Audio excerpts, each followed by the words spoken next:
Hey there, everyone. Welcome back to Utility Sports Plus, where we're going to break down some more NFL pick'em and predictions here for week 2. Week 1 was a crazy great week. We're happy to be back in the NFL season. If you guys are looking forward to future content and enjoy what you've seen so far, make sure to leave a like, subscribe to the channel for more content like this. And let's jump into it, Austin, with how we did in week 1. Now, week 1's always really shaky. That's usually the worst week we have. We both came out quite a bit positive, 10-6. Now we did in a lot of different ways. Awesome. We had a lot of deferring games last week, and I think this week we're going to see some of that trend as well, as we're still kind of figuring out what these teams are and who they are, especially in some of these interdivision matchups we have early on in the season. So let's go ahead and jump into it now. Again, both of us 10-6 at this point.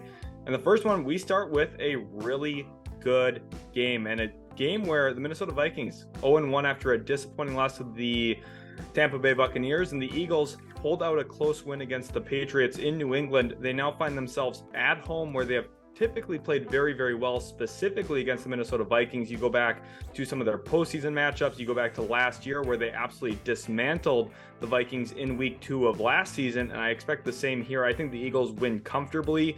I'm going to project by more than 2 scores, whether that's 17 points or 21 points. That's how confident I feel in this pick. Austin, where are you at with the Vikings-Eagles matchup here?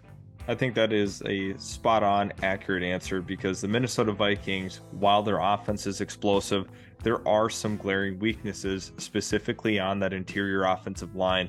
Ed Ingram is the worst guard in the entire NFL, and I say that confidently. But looking at the Eagles here, they're going to provide a lot of problems up front with their front seven. They got a lot of speed. They got a lot of great cover corners on the perimeter. This is a terrific unit defensively, and offensively they are going to give the Vikings a number of different nightmares. There's so many different ways that they can hurt you through the air, on the ground.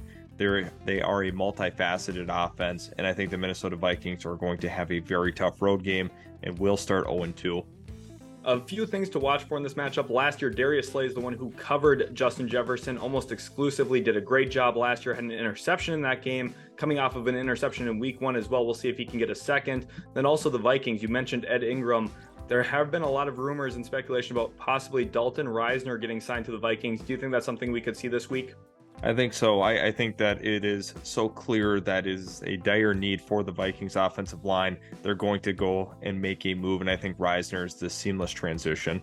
Yeah, definitely a lot to look forward to in this matchup. Again, Eagles controlling this one in our estimation. Let's jump into the next game as we move into our Sunday set of games. I'm very excited for this Sunday. We have a lot of great ones. And the Green Bay Packers head into Atlanta, and here's one of those deferring games that we have. Austin goes with the Packers, who, look, Jordan Love looked awesome in his debut game for Green Bay, but I'm going with the Falcons here. They, didn't, I would say, play their best brand of football in week 1, but Bijan Robinson had some incredible flashes, and I think there's a lot more that he can do that he didn't even showcase in week 1, which is why I like them in this matchup.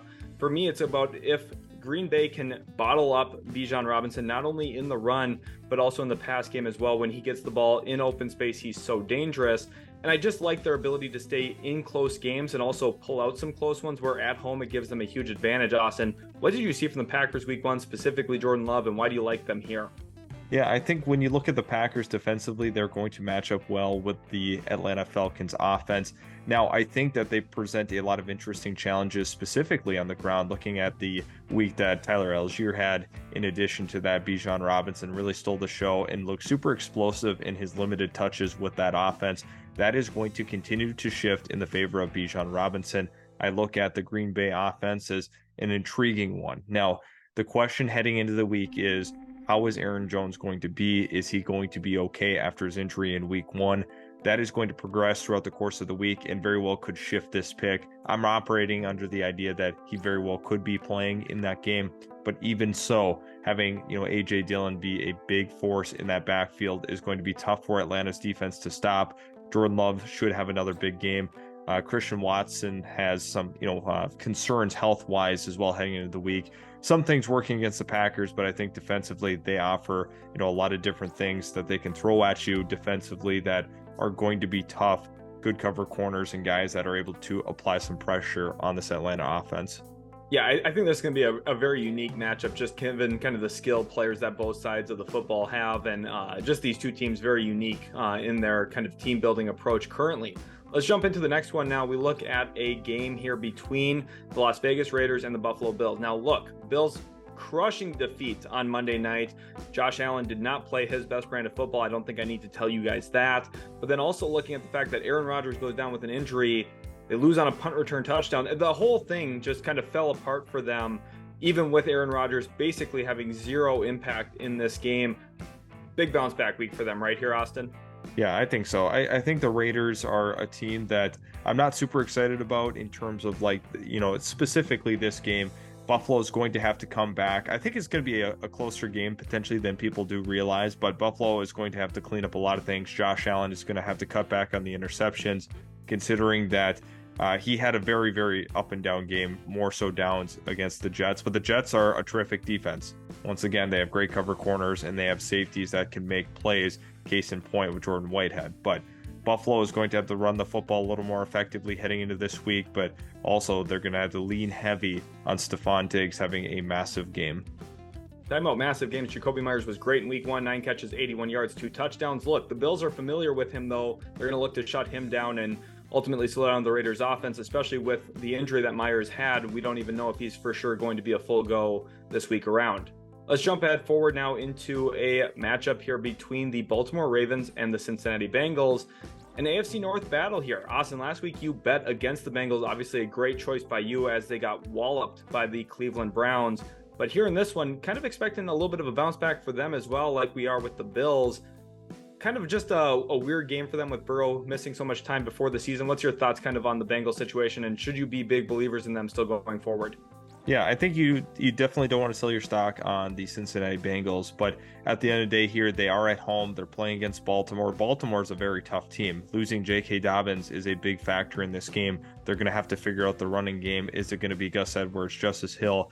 We have to figure that out still during the course of the week, and since we're recording it so early, we don't have true clarity on who the starter is going to be and who's going to get the lion's share of carries.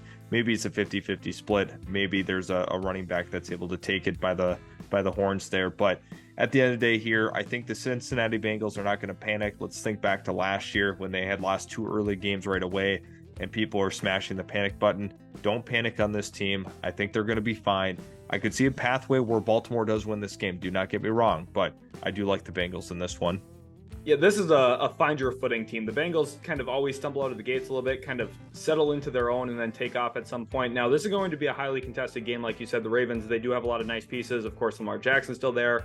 Zay Flowers had a pretty nice rookie debut as well. So they have pieces. They have guys that can be challenging here. I think the game being in Cincinnati obviously gives a huge benefit here and a huge kind of boost in my eyes for the Bengals in this one. Let's jump forward into our next game as we look at a great matchup here between the Seattle Seahawks and the Detroit Lions. Seahawks really disappointing week 1 where they ended up losing at the hands of their NFC West rival, the Los Angeles Rams. They now find themselves in a situation here where they have to go on the road against a team that has more rest than them because they played a Thursday night game to start off the year in the Detroit Lions, who are hot, I would say. 1-0, they ended last year really well.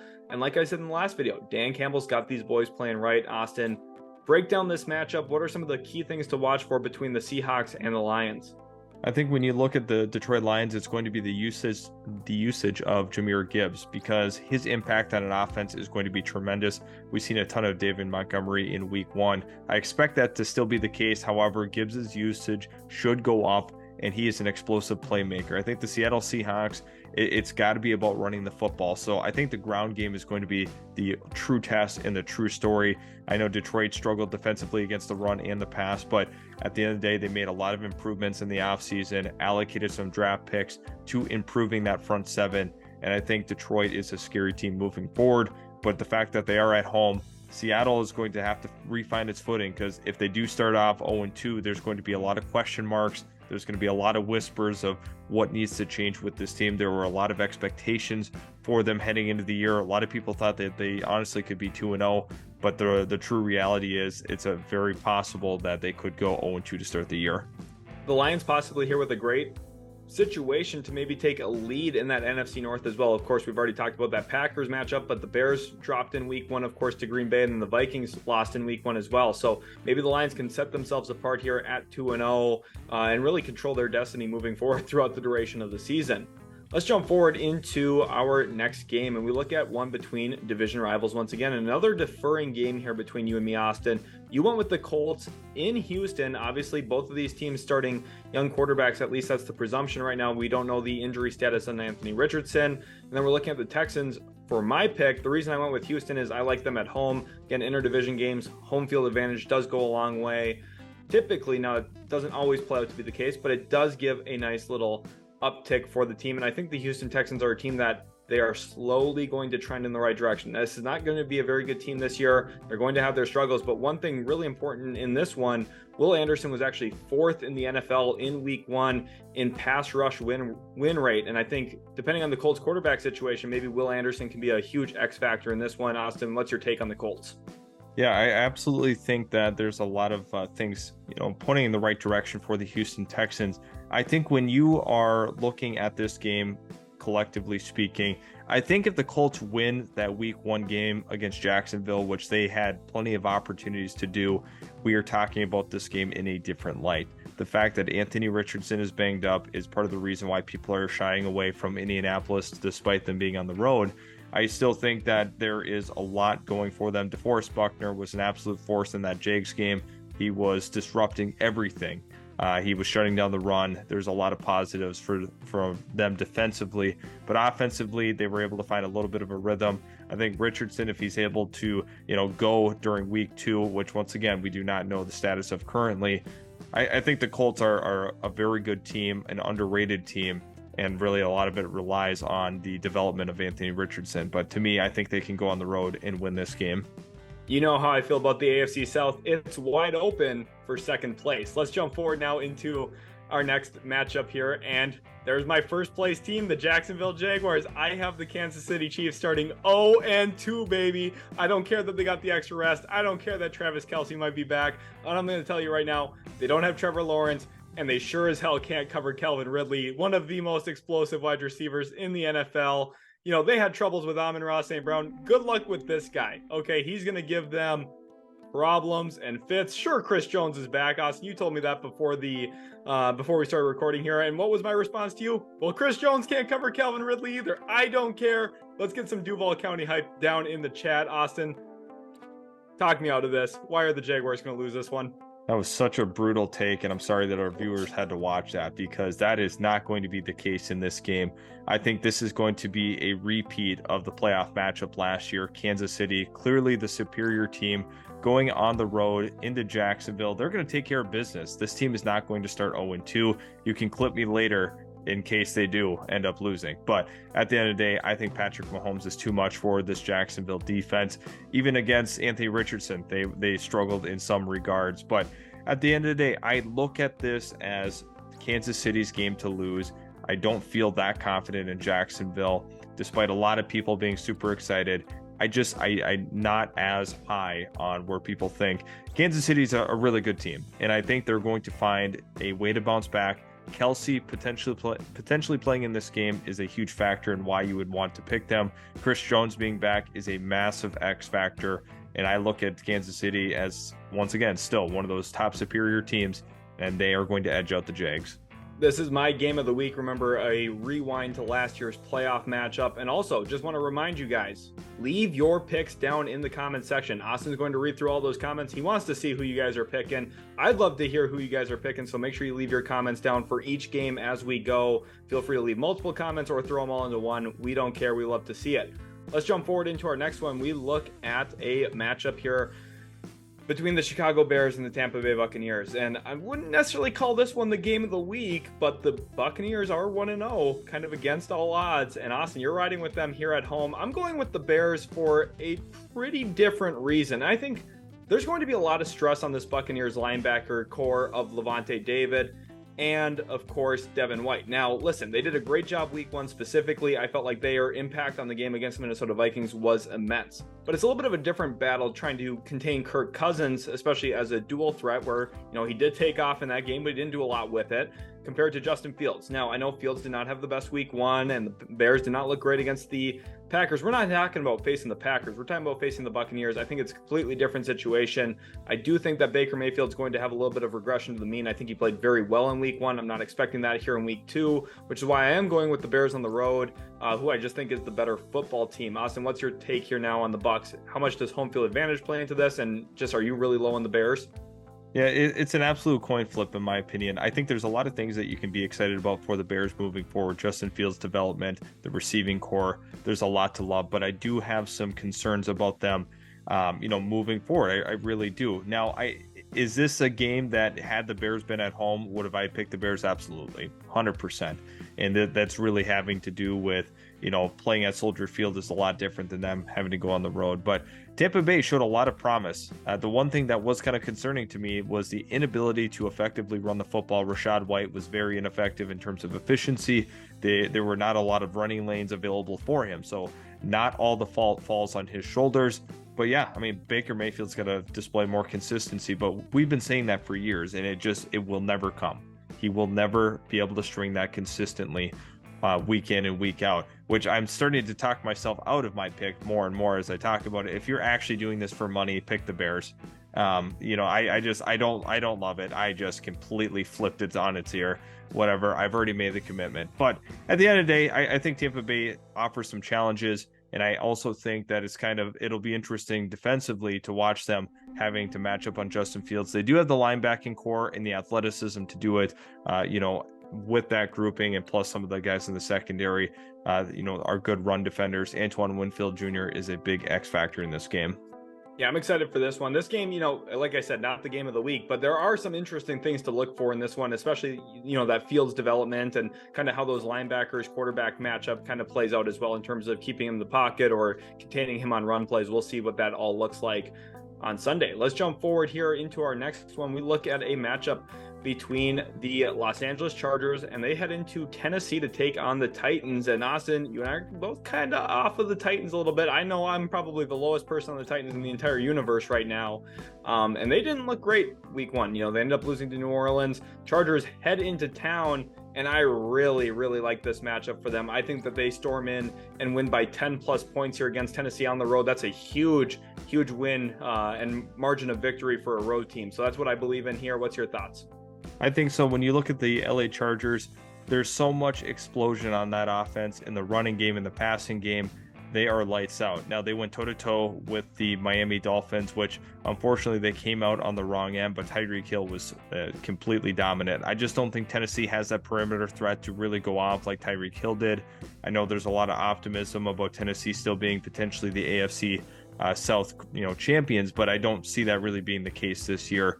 They lack that big play explosion, and to me they have a lot of things that they have to clean up. Their consistency over the last 4 years has been really, really good. Don't get me wrong. Aside from last year being the hiccup, they've done a nice job with this franchise. Mike Vrabel's coached up this team exactly how he needs to, and he's maximized his players, especially defensively. But offensively, I need to see a little bit more out of this unit. Yeah, I think there's a lot of work to be done on this Titans roster, to be honest, which is why I prefer the Chargers so heavily in this one. Let's jump forward into our next game. We look at a matchup here between the New York Giants and the Arizona Cardinals. And now I know everyone's stock on the Giants is at an all-time low, 40-0. Daniel Jones looked absolutely terrible. That's not the most shocking thing to me. But ultimately, the Giants, they're way better than Arizona. They are significantly better, top to bottom, even at the quarterback spot. They're just a better football team. The Arizona Cardinals are not good. Okay, and if you're going into it this week with, well, the Giants played so bad, don't go off that recency bias. Before the season, I think 99.9% of people would have picked the Giants in this matchup, just kind of looking at the schedule. They're way better than the Cardinals. Is there anything else to add to this one, Austin? No, I think the Cardinals have a lot of things to figure out offensively, their identity, what they're going to do moving forward. But the Giants, they are opportunistic defensively, and their offense will be fine. I'm not concerned about that. I understand it was a really bad weather game, and they just looked like a deer in the headlights against Dallas's front seven. And the fact of the matter is, Arizona does not reflect at all Dallas's strengths. this should be a game that the Giants are able to go on the road. Let's give the Cardinals a little bit more credit, though. They played better in week one than people had anticipated and had given them credit for. So once again, Arizona is going to be competitive, but I think the Giants are definitely going to take this game.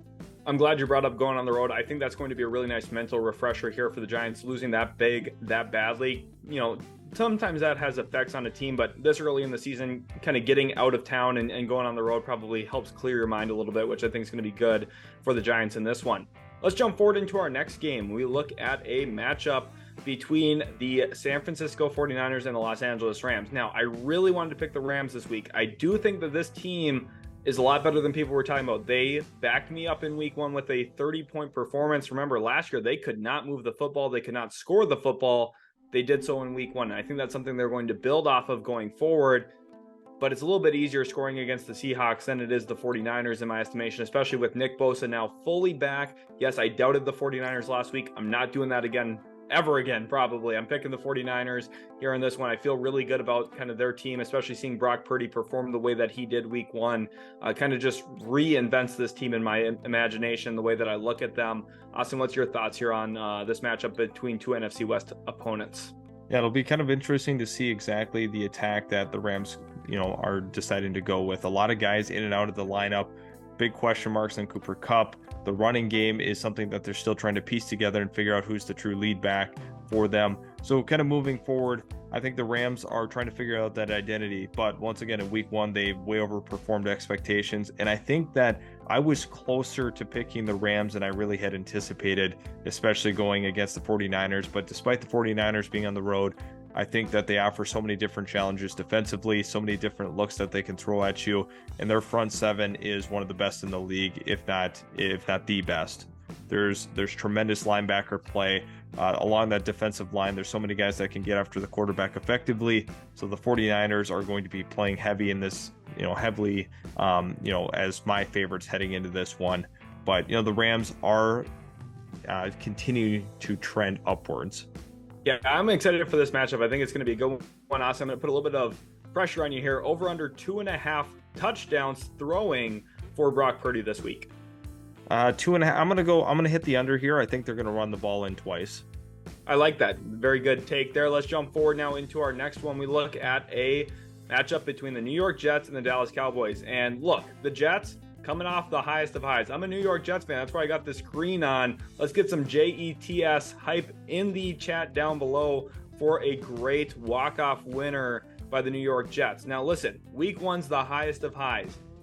Cowboys had the highest of highs as well with a 40-0 win. This is a really, really strong matchup, or at least it was supposed to be when Aaron Rodgers was healthy. My assumption right now, going into this week, he is definitely not playing. I have a fear that he ruptured his Achilles. Of course, we were recording this right after Monday Night Football, so we don't have the most insight on what his injury is up to this point, but of course we'll know by probably Sunday. But at this point, Cowboys feel like the really safe pick. Austin, talk about kind of the deflation that the Aaron Rodgers injury might have, not only on the Jets right now, but going throughout the season and their future. And then also, why do the Cowboys just rock the Jets in this one? Yeah, I don't know. I don't think I would go as far as saying rock the Jets, because the Jets are super competitive, especially defensively. They're going to force Dak Prescott to throw, in my opinion. I think 2 interceptions are coming. I think it's going to be a very close game, even if, it's just Zach Wilson as the starter. He did not impress me in that Buffalo game by any stretch of the imagination, but their running game is so good and so consistent. They can give it to Delvin Cook or Breece Hall. Both running backs are super viable, but they just need a couple of big plays. Garrett Wilson is a true superstar in this league, and we're going to continue to hammer that home on these weekly pick'ems. He's a big impact receiver, no matter who's at that quarterback position. The Jets are going to be good, though. They are going to be good. They're going to force turnovers in this game, but likewise, Dallas is going to put a lot of pressure on Zach Wilson. He's going to throw a couple of picks. Dak's going to throw a couple of picks. It's going to be a little ugly from the quarterback play perspective, but I think that at the end of the day, Dallas being at home is also, a big factor, playing, at Jerry's Palace. But to me, I think that they're going to run the football effectively enough to get by these pesky Jets. Just ask the Bills.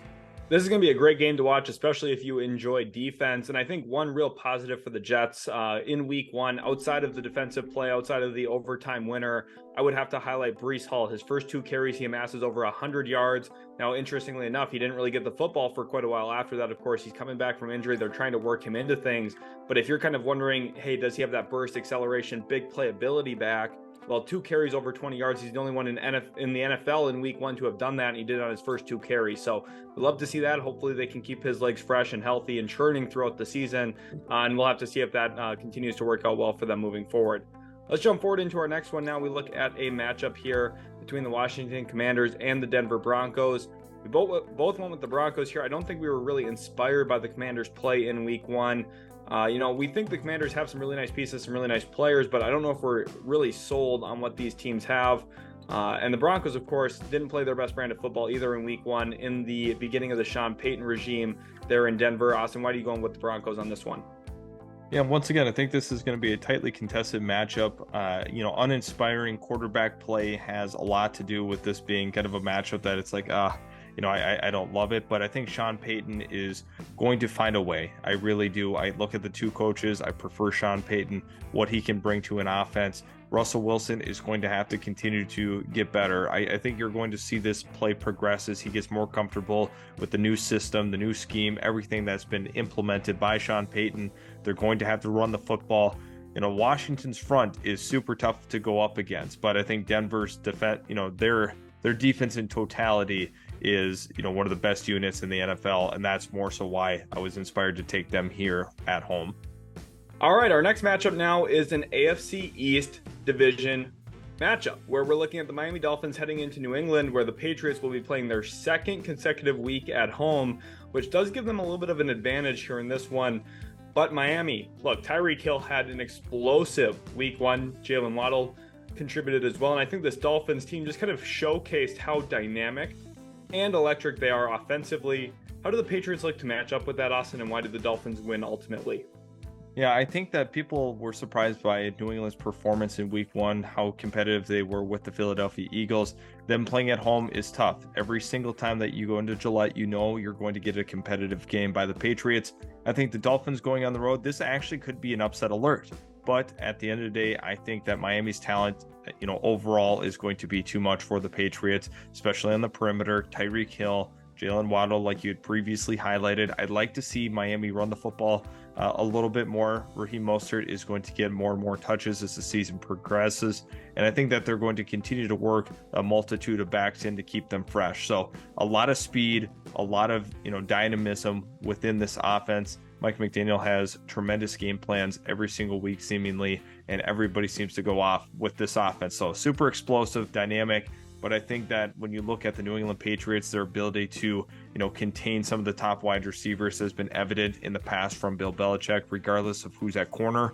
So that's where you have the one, vote of confidence with the New England Patriots. These 2 organizations coming off of tough matchups, we'll see who gets the upper hand in what has been historically a really good matchup between these 2 teams. Jumping forward now, let's take a look at our next game, which is a Monday Night Football game. The New Orleans Saints head into Carolina to take on the Panthers in Austin. Another deferring game here. I feel like those interdivision matchups specifically, we've been kind of button heads on here a little bit. You've got the Saints. Let's talk it through that perspective first, then I'll break down why I think the Panthers win this one afterward.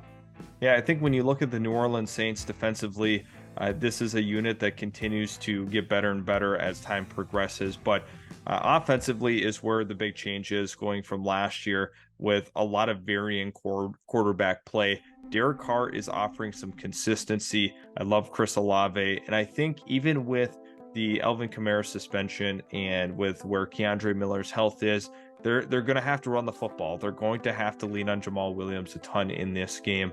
But looking at the weapons that the New Orleans Saints have on the perimeter, it gets me excited. It makes me feel like they are going to be able to stay in this game. Now, I don't absolutely love that pick necessarily. I was back and forth. I could easily see Carolina taking this one at home. This might be one of their signature token wins that they're going to end up netting at some point in the season. But I think the Carolina Panthers do offer some challenges.